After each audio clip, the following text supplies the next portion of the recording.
So I've just learnt about this principle known as the Peter Principle. And I'll read it out to you. The Peter Principle states that a person who is competent at their job will earn a promotion to a position that requires different skills. If the promoted person lacks the skills required for the new role, they will be incompetent at the new level and will not be promoted again. If the person is competent in the new role, they will be promoted again and will continue to be promoted until reaching a level at which they are incompetent. Being incompetent, the individual will not qualify for promotion again, and so will remain stuck at this final placement or Peter's plateau. And so it's essentially saying that, like, you go as far as you possibly can, and then you reach a point where you're like, I'm fucked here. I don't know how to do this.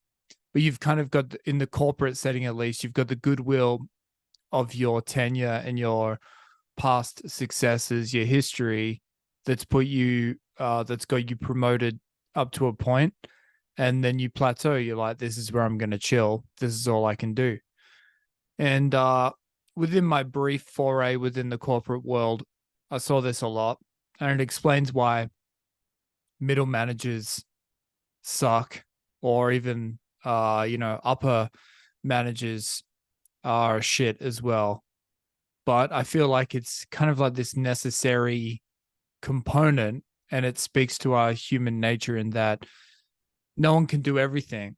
And you will eventually find your level if you go looking for it. If you want to be ambitious, you'll eventually realize where you are incompetent, where you can't compete with others. And so I think there's a part of everyone where it thinks, well, that won't happen to me. I can color outside the lines. I'm a bit of a fucking maverick over here, bitch. But I think in my wise old age, I'm starting to see it in a different way, in that there is a real power to being an incompetent piece of shit. So first of all, let's stick with the corporate Peter Principle example.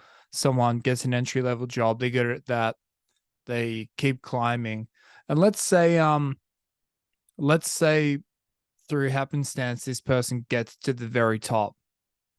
You become the fucking boss. You win the game in your industry. You become the CEO of a company, or you become like some bigwig, right?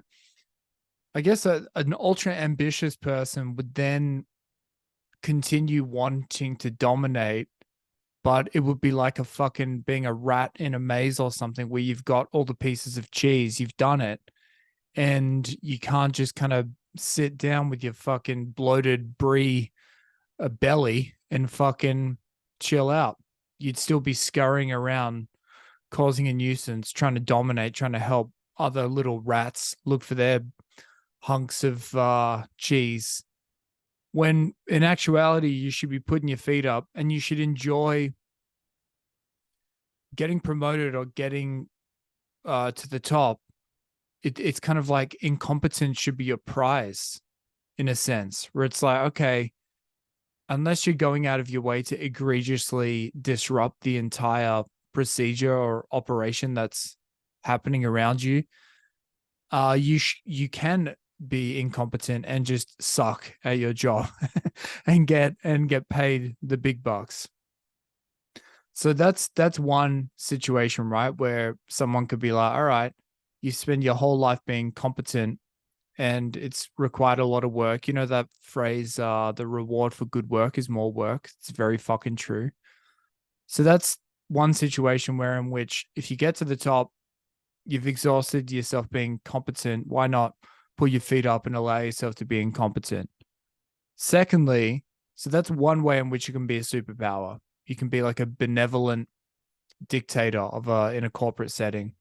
Another way in which is you can be a fucking complete fuck up, someone who feigns difficulty doing even the simplest of tasks, and you just you write incompetent with the capital I across your fucking forehead, so that everyone in your life thinks, yeah, I'm not going to ask him to do anything because he sucks and he's going to fuck it up.